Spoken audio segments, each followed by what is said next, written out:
அதிசயங்கள் செய்கிறவர் நம் அருகில் இருக்கிறார். அற்புதங்கள் செய்கிறவர் என்றும் நமக்குள் வசிக்கிறார். மத்தேயு சுவிசேஷம் 9ஆம் அதிகாரம் 37-38. தம்முடைய சீஷர்களை நோக்கி, அறுப்பு மிகுதி, வேலையாட்களோ கொஞ்சம், ஆதலால் அறுப்புக்கு எஜமான் தமது அறுப்புக்கு வேலையாட்களை அனுப்பும்படி அவரை வேண்டிக் கொள்ளுங்கள் என்றார். ஆண்டோடைய ஊழியத்துக்கென்று, அறுவடைக்கென்று ஊழியர்களை, ஆட்களை அனுப்பும்படியாய் வேண்டிக் கொள்ளுங்கள் என்று ஆண்டவர் இயேசு சொன்ன வார்த்தை. ஏனென்று கேட்டால், ஆண்டவர் இயேசு தமது ஊழியத்தை தாம் மட்டும் தானே செய்ய மாட்டார். அவர் ஊழியத்தை செய்வதற்கு, அவரது அறுவடைக்கு அநேகர் தேவைப்படுகிறார்கள்.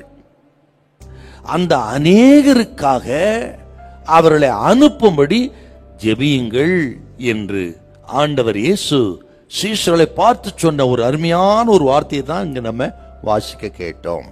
அதாவது, நம்ம ஜெபிக்கும் பொழுது, ஆண்டவரே வயல் நிலங்கள் விளைந்திருக்கிறது, ஆட்களை அனுப்பும், அறுவடைக்கு அனுப்பும் என்று நாம் ஜெபிக்கும் பொழுது என்ன நடக்கும்னா, ஆண்டவர் பார்க்கிறது போல பார்வை நமக்கு உண்டாகும்.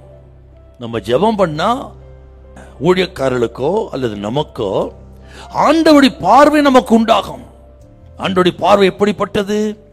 மேய்ப்பில்லாத ஆடுகளை போல் இருக்கிறார் என்று கண்டபொழுது அவர் மேல் பரிதவிச்சார் இயேசு. வியாதியஸ்தரை கண்டபொழுது இயேசு பரிதவிச்சார். அப்படிப்பட்ட ஒரு பார்வை நமக்கு உண்டாகும். அதுக்கு தான் ஜெபம் பண்ணணும். நாம ஜெபிக்க ஜெபிக்க ஊழியர்களுக்கு, ஆண்டவரால் அனுப்பப்பட்டவர்களுக்கு ஆண்டவரின் பார்வை உண்டாகும். அப்புறம் ஜெபிக்கும் பொழுது ஆண்டவருடைய உணர்வு நமக்கு உண்டாகும். அதுதான் ரொம்ப முக்கியங்க. பாரம் இல்லைன்னா எந்த ஊழியத்திலும் நாம் யூஸ் ஆக மாட்டோம், பிரயோஜனம் இருக்காது.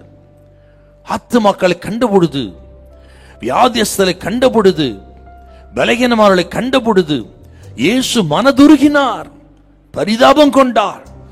அப்படிப்பட்ட உணர்வு நமக்கு மட்டுமல்ல ஊழியர்களுக்கு உண்டாக வேண்டும் என்றால் நம்ம ஜெபம் மிக முக்கியம்.